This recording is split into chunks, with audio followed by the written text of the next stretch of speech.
All right, guys. So time for our interview. We're gonna go ahead and bring on Mark Williams.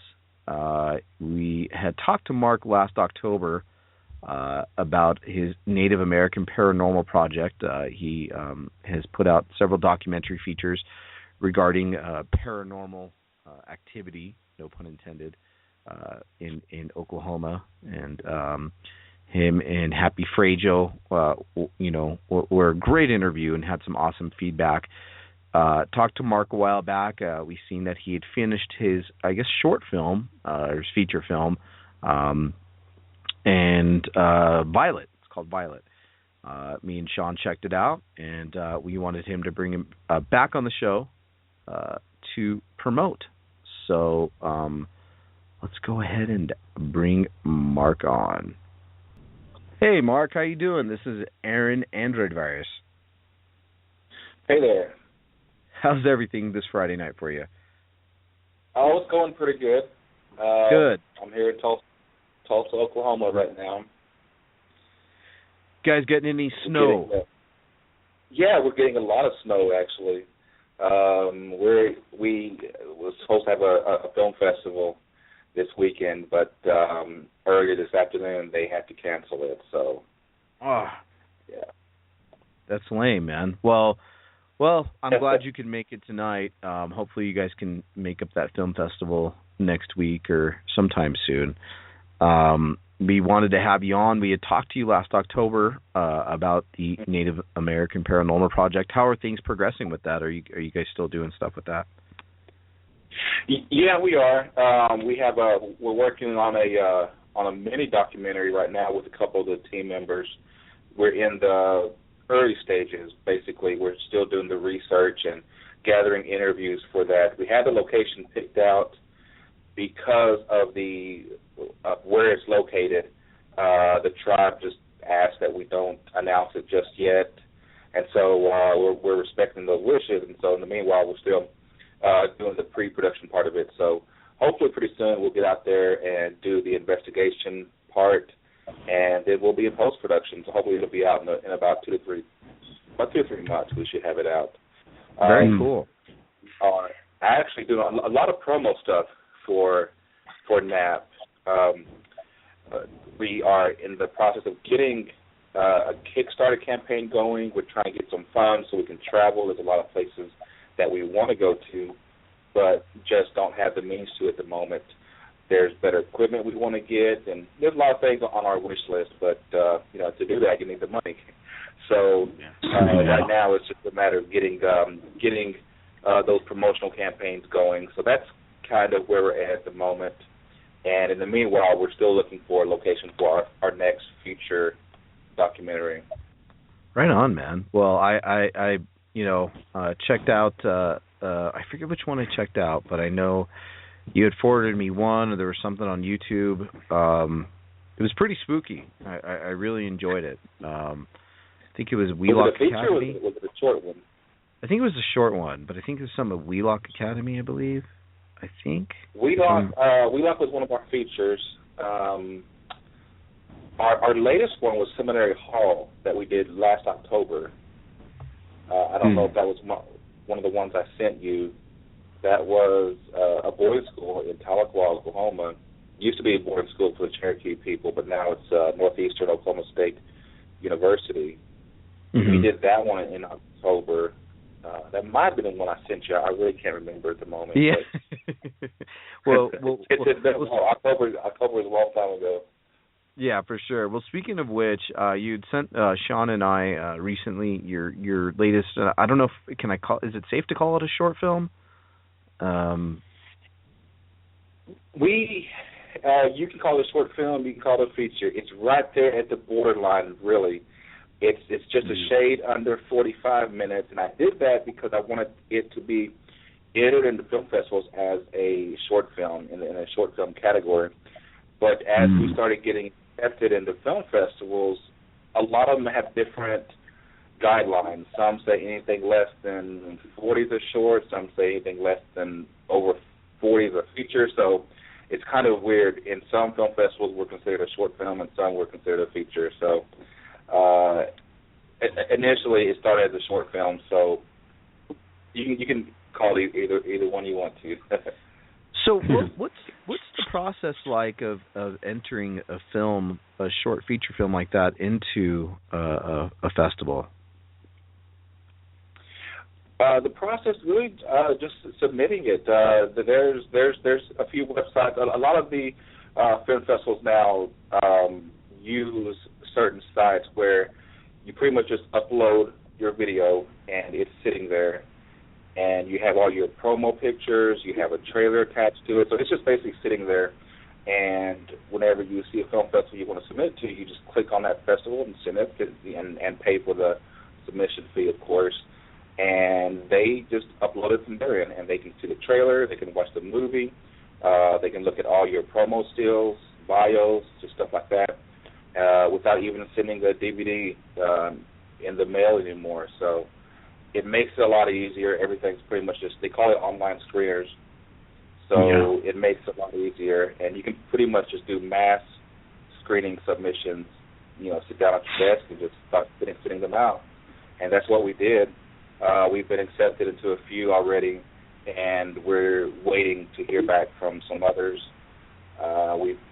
There's been a few that we've been accepted unofficially. They've contacted me, said they want it, they will show it, but they just don't want us to announce it just yet. So I'm just like waiting for them to say go ahead and announce it, because there's a pretty big one coming up that we've already been unofficially accepted, and I'm just dying to let everybody know about it, but at the moment I can't say. Yeah, well, okay. when you let us know, and we'll definitely. Yeah. Well, we'll tweet it out for you. Now, going back to the film Violet itself, wonderfully shot, man. It doesn't come off as something super low budget, I guess you could say, or cheaply made, and I'm sure you had the hand and the help of a lot of friends as far as using locations and different things like that. Right. But as far as being shot, it came off something that was a lot whatever budget you did have to work with, you used the best of it. Thank you. That's what we was kind of going for. I mean, it's the cinematography work on it was done by John Edwards. That was the first project I worked with him, and he just knocked it out of the park. I mean, he's a very talented, very experienced guy, cinematographer, and he made it look, and you saw it. It looks beautiful, and he just did a wonderful job on it. So we were hoping it was a low budget film, but we was trying to go for to show that what we can do, because we're trying to get funds to make a feature film. Right. So we're trying to make it a really good looking movie, entertaining, and just promote it like, if only we had the rest of the money, imagine how much better this could be. And sure. So that, and so a lot of it is a huge thanks to Mr. John Edwards. Now, when you shot the movie, budget wise, did you use one camera? Did you use two cameras? How did that work out? What was that process like? Almost everything was one camera. Pretty much EF Productions. I want to give a quick shout out to EF Productions. That's John Edwards' production company. He supplied basically all the equipment, sound, lighting, camera department. Toward the end, I just purchased some lights myself for some other projects that I have coming up, which he really liked those lights as well. So we was able to bring those in on some of the shooting days. But for the most part, everything was brought in by EF Productions, and his camera, his lenses, everything. Oh, okay. What kind of camera did you guys use? That was a 5D Mark II, I believe, if I remember. And I can't.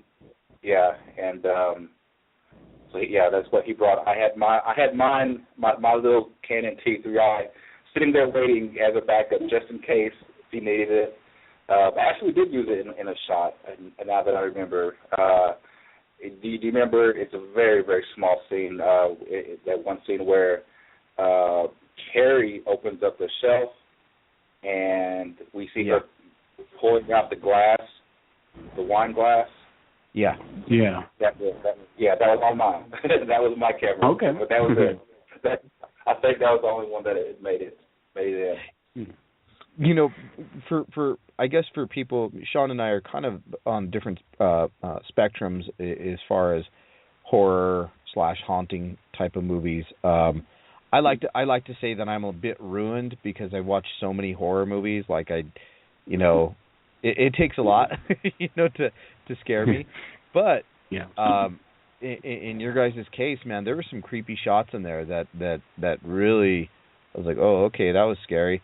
And I don't want to give much of the movie away for people who haven't seen it for any spoilers or anything, but there's one scene where you just see, the little kid at the beginning, and it's a real quick. You see somebody else there in that scene too, and I'm like, ooh, that was kind of spooky. You know what I mean? That was kind of weird. What about I'm sorry. I was going to say, what about for you, Sean? You told me something spooked you out a little bit in that one, without giving too many spoilers away. Yeah, without any spoilers, there was one scene it was close to the beginning that I've seen enough horror films where I can kind of you do almost spoil yourself where you predict things, but there was a moment there where it just jumped out at me. Freaked me out a little bit. It legitimately gave me so good scares here. Like I said, I'm not the connoisseur like Aaron is, but so I guess that actually makes it a little bit better because I can still enjoy it a little bit more. I guess and not be totally into just having been immersed in all of that. It was good. Mm-hmm. In my opinion, I think comedies and horror films are probably the hardest movies to make as far as genres go. So, especially with the horror film, either you're a horror buff and you've seen a lot of movies, so a lot of it can kind of become predictable. You can kind of know what's going to happen, or you've seen it before, and so that's where the challenge lies.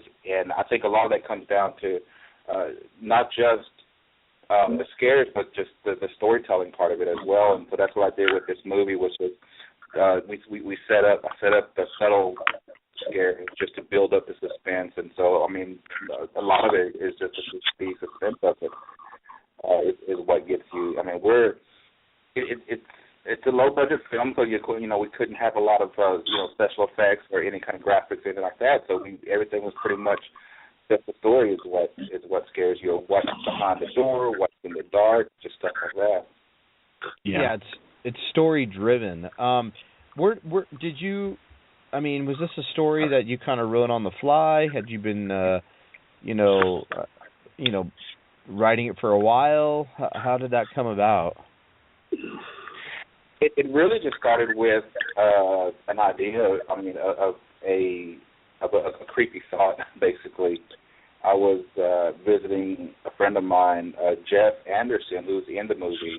He plays the father, Sam Harrell. He's been in a couple of my other films as well. So we were just hanging out one day at his house, and I'd never noticed that in the backyard, his cellar, the cellar that you see in the movie, at the beginning of the movie, that's his house. That's his cellar. And okay. I never noticed it, and I just, being curious, I went down there one day and just looking around, and it was so clean.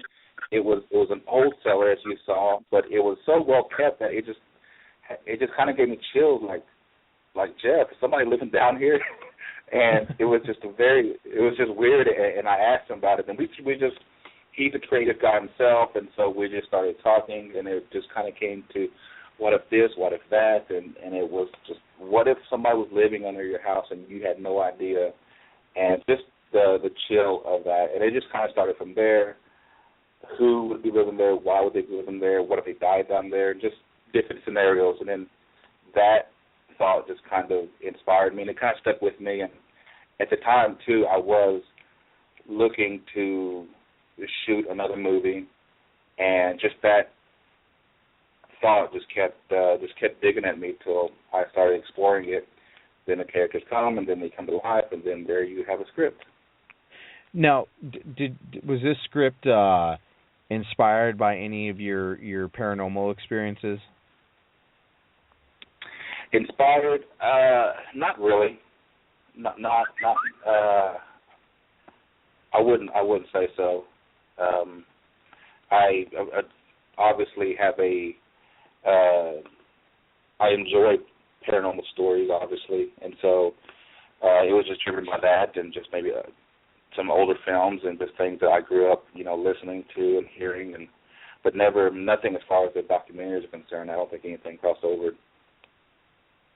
Yeah, I mean, it was definitely an original spooky story. I like the way it was kind of woven together, so to speak. And Happy did pretty good in it too. I don't know if she was a professional actress or but she did real well in it as well.